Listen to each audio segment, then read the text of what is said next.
अस्सलाम वालेकुम, मैं हूं अली रज़ा और आप देख रहे हैं मेरा यूट्यूब चैनल केमिस्ट्री वर्ल्ड। हम आगाज़ करने जा रहे हैं एक लेक्चर सीरीज़ का, जिसमें हम डिस्कस करेंगे chapter 1 FSc first part chemistry का, जो कि है स्टिशियोमेट्री। इस लेक्चर को हम दो हिस्सों में डिवाइड करेंगे, एक होगा लेक्चर ए और एक होगा लेक्चर बी। लेक्चर ए में हम सिर्फ ये जानने की कोशिश करेंगे कि स्टिशियोमेट्री है क्या और इसकी बेसिक स्टिशियोमेट्रिकल टर्म्स क्या हैं और उनकी डिफाइंस, उनके यूनिट्स, उनकी कन्वर्जन्स जो हमें स्टिशियोमेट्रिकल कैलकुलेशंस में हेल्प आउट करती हैं। सो आगाज़ करते हैं। सबसे पहले हम देखेंगे कि स्टिशियोमेट्री क्या है। स्टिशियोमेट्री is the study of relative amounts of substances involved in a chemical reaction and the amount of reactants and products which we call substances in a balanced chemical equation is called stoichiometric amounts। ठीक है, वो क्या कह रहा है कि जो chemical reaction होता है उनमें जो सब्सटेंसेस इन्वॉल्व होती हैं ना, उनकी जो रिलेटिव अमाउंट्स की स्टडी है वो कहलाती है स्टिशियोमेट्री। और वो जो रिलेटिव अमाउंट्स होती हैं, ठीक है, केमिकल इक्वेशन में उन जो जिन्हें हम रिएक्टेंट्स और प्रोडक्ट्स के नाम से जानते हैं, उनकी जो अमाउंट्स हैं उनको हम कहते हैं स्टिशियोमेट्रिक अमाउंट। हम स्टिशियोमेट्रिक अमाउंट लेते हैं रिएक्टेंट्स की, जो कि हमें स्टिशियोमेट्रिकल अमाउंट्स देती हैं प्रोडक्ट्स की, और इन सब की स्टडी को कहते हैं स्टिशियोमेट्री।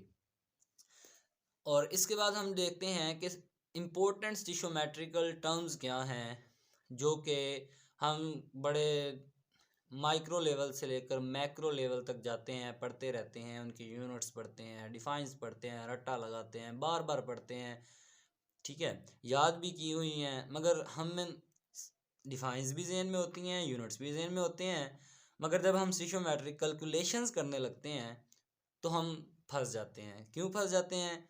हमें डिफाइंस तो आती होती हैं, मगर मसला ये होता है कि हमें ये नहीं पता होता कि वो डिफाइंस बताना क्या चाह रही हैं, वो डिफाइंस हमें क्या डाटा प्रोवाइड करती हैं, वो डिफाइंस हम किस तरह उनको नरेट करके हम किस तरह फार्मूलाज ले सकते हैं और उनकी कन्वर्जन से स्टिशियोमेट्रिकल प्रॉब्लम्स और डेली की जो यूजेज की प्रॉब्लम्स हैं उनको कैसे सॉल्व कर सकते हैं।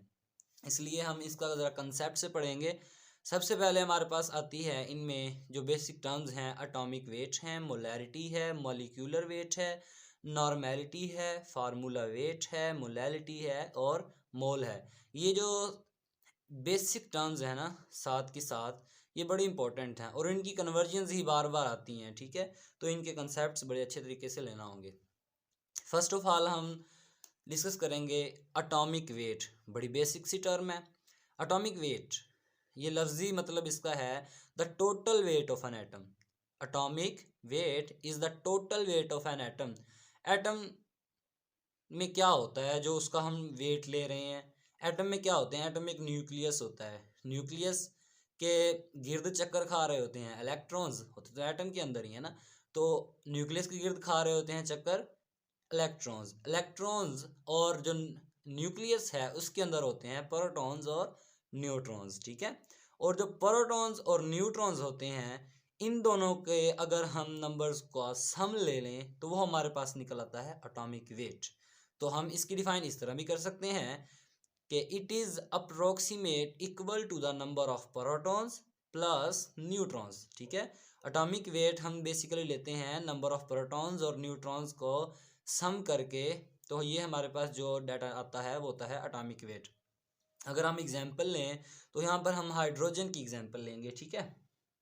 हाइड्रोजन की एग्जांपल लेते हैं तो उसका एटॉमिक वेट है 1.0097, जो हम नॉर्मली हम कहते हैं हाइड्रोजन का एटॉमिक वेट है 1, और ऑक्सीजन का है 15.99।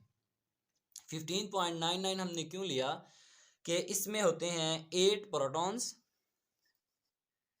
प्लस 8 ही होते हैं न्यूट्रॉन्स, तो ये हमारे पास 16 बनता है, 15.99 बनता है, जो कि अप्रोक्सीमेट हम लेते हैं 16 में, ठीक है। ये एटॉमिक वेट बड़ी बेसिक सी टर्म है, ये आगे फार्मूला वेट, मॉलिक्यूलर वेट, ठीक है, इनमें बड़ी बड़ी बार बार यूज़ होंगी। तो इसके बाद हम डिस्कस करेंगे कि व्हाट इज़ मॉलिक्यूलर वेट, कि मॉलिक्यूलर वेट क्या है, ठीक है। ये है मालिक्यूलर वेट का कंसेप्ट क्या है। मालिक्यूलर वेट देखिए, मालिक्यूल बना होता है एटम्स से मिलकर। जो मैंने आपको बताया कि एटम बना होता है प्रोटॉन, न्यूट्रॉन और इलेक्ट्रॉन से मिलकर। तो बेसिक सी बात है कि एटॉमिक जो वेट लेंगे तो इनका ही सम लेंगे, ठीक है। और जब मालिक्यूल एटम्स से मिलकर बना है तो मालिक्यूलर वेट में भी हम एटम्स का सम लेंगे, उनके वेट्स का सम लेंगे, ठीक है। तो molecular weight it is the sum of atomic masses of all atoms in a molecule. बड़ी क्लियर सी बात है कि जो मालिक्यूल्स में एटम्स होंगे उनके एटॉमिक मासेस का सम लेंगे तो हमारे पास आ जाएगा मालिक्यूलर वेट। अगर हम इसके यूनिट की बात करें तो हम इसका यूनिट लेते हैं ग्राम पर मोल। और अगर एग्जाम्पल की बात करें तो यहाँ पर हम वाटर की बात करेंगे कि वाटर का 18 ग्राम पर मोल मालिक्यूलर वेट होता है। अब मैंने आपको बताया कि जो मालिक्यूलर वेट होता है वो हम लेते हैं एटॉमिक मासेस का सम, ठीक है। एटॉमिक मासेस का सम लेते हैं तो इसमें है, इसकी कंपोजिशन में जो एटम्स हैं वो है हाइड्रोजन के 2 हैं एटम, ऑक्सीजन का है 1 एटम, ठीक है। और यहाँ पर 2 हाइड्रोजन है तो हाइड्रोजन का मैंने अभी बताया कि उसका एटॉमिक वेट होता है 1 और ऑक्सीजन का होता है 15.99 जो कि अप्रोक्सीमेट हम लेते हैं इक्वल 16 के। तो हाइड्रोजन के 2 हैं तो हम 1 होता है इसका एटॉमिक वेट हाइड्रोजन के 1 एटम का, दूसरे का होगा फिर 1 तो ये हो जाएगा 2, ठीक है। 2 और ऑक्सीजन का हो जाएगा 16। तो इनको हम करेंगे प्लस क्योंकि हमने एटॉमिक मासेस का सम लेना है, ठीक है, sum of atomic masses of all atoms. तो हम यहाँ पर 2 + 16 करेंगे तो 18 AMU हो जाएगा, ठीक है। लॉजिक पर बात करेंगे कि H2O का 18 ग्राम पर मोल मालिक्यूलर वेट है क्यों।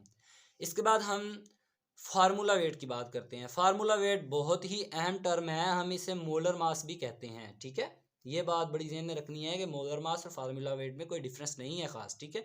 इसे हम मोलर मास भी कहते हैं फार्मूला वेट को।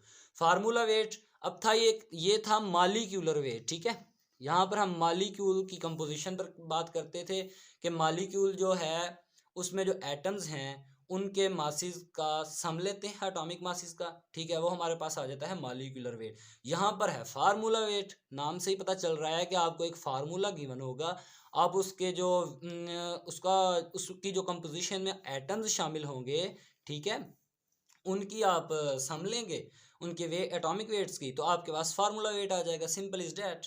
तो हम इसको इस तरह डिफाइन करते हैं, the sum of atomic weight of all atoms given in a chemical formula. मतलब जो आपको केमिकल फार्मूला गिवन होगा, ठीक है, उसके जो एटम्स होंगे जो उसकी कंपोजिशन में शामिल होंगे आप उनके एटॉमिक मासेस का सम लेंगे तो आपके पास formula weight of that given formula आ जाएगा, ठीक है। जब मोलर मास मैंने आपको कहा कि ये बड़ा इंपॉर्टेंट है, ये क्यों इंपॉर्टेंट है, क्योंकि हम जब भी सॉल्यूशंस बनाते हैं तो हम कहते हैं कि इतने मोलर सॉल्यूशन बनाएं ऑफ दैट फार्मूला, ठीक है, of formula of that solution. या फिर हम कहते हैं formula weight of that solution हमने बनाया 1 मोलर बनाया, 0.1 मोलर बनाया, 2 मोलर बनाया, तो हम क्या करते हैं, हम उसका मोलर मास लेते हैं, ठीक है, और फर्दर उसकी कैलकुलेशंस करके फिर हम उसका 0.1 मोलर सॉल्यूशन बनाते हैं, ठीक है। तो अगर हम बात करें मालिक्यूलर वेट और फार्मूला वेट के डिफरेंस में तो इसमें कोई खासा डिफरेंस नहीं है, ठीक है। उसमें आपने मालिक्यूल में जो एटम्स हैं उनके एटॉमिक मासेस का सम लेना है, यहाँ पर आपने जो आपको फार्मूला गिवन होगा उसमें जो एटम्स हैं उनके एटॉमिक मासेस का सम लेना है, ठीक है।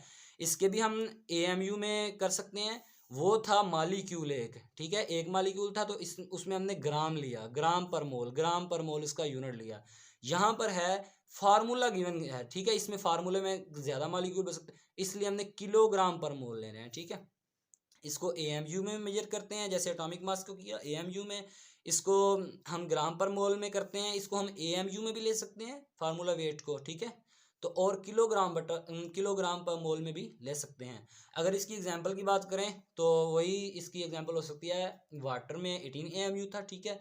और इसी तरह अगर हम थोड़ा कम्प्लेक्स लें, थोड़ा कंसेप्ट बनाएं तो हम CaSO4.7H2O लें तो इसका जो फार्मूला वेट आता है वो आता है 262.5 किलोग्राम पर मोल, ठीक है।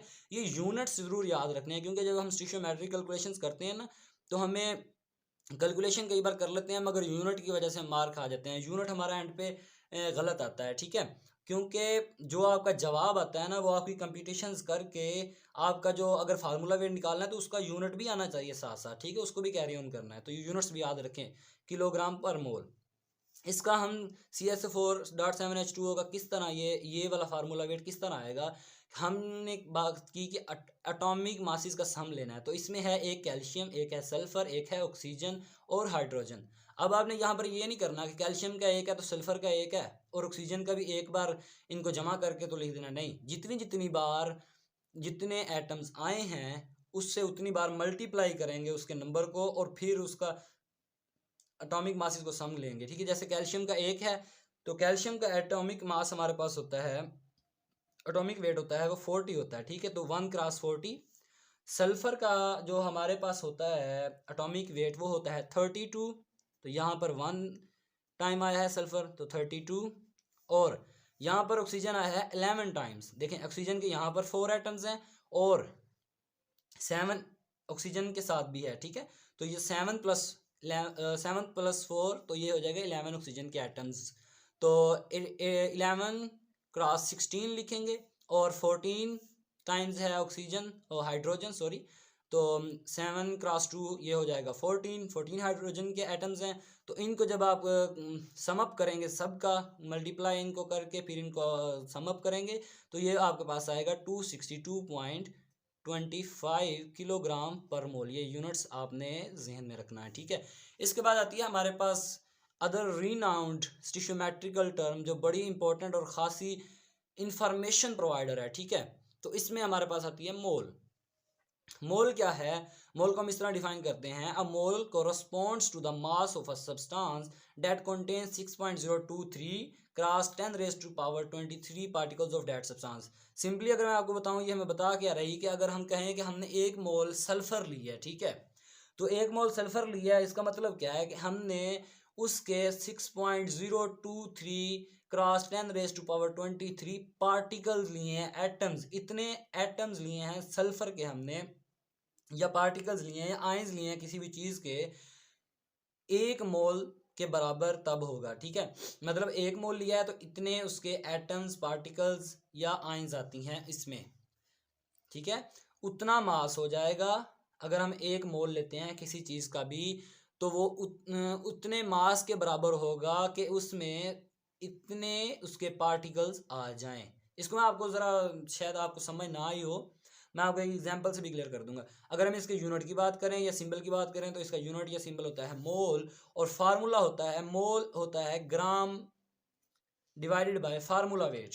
फार्मूला वेट हमने क्या क्या था कि जो उसके पास आपके पास फार्मूला गिवन होगा उसके एटॉमिक मासिस का सम लेना है, एटॉमिक मासिस सम, और ग्राम, और जितना ग्राम होगा ये जो मास गिवन होगा आपको ये ग्राम में होगा, ठीक है, ग्राम बटा फार्मूला वेट।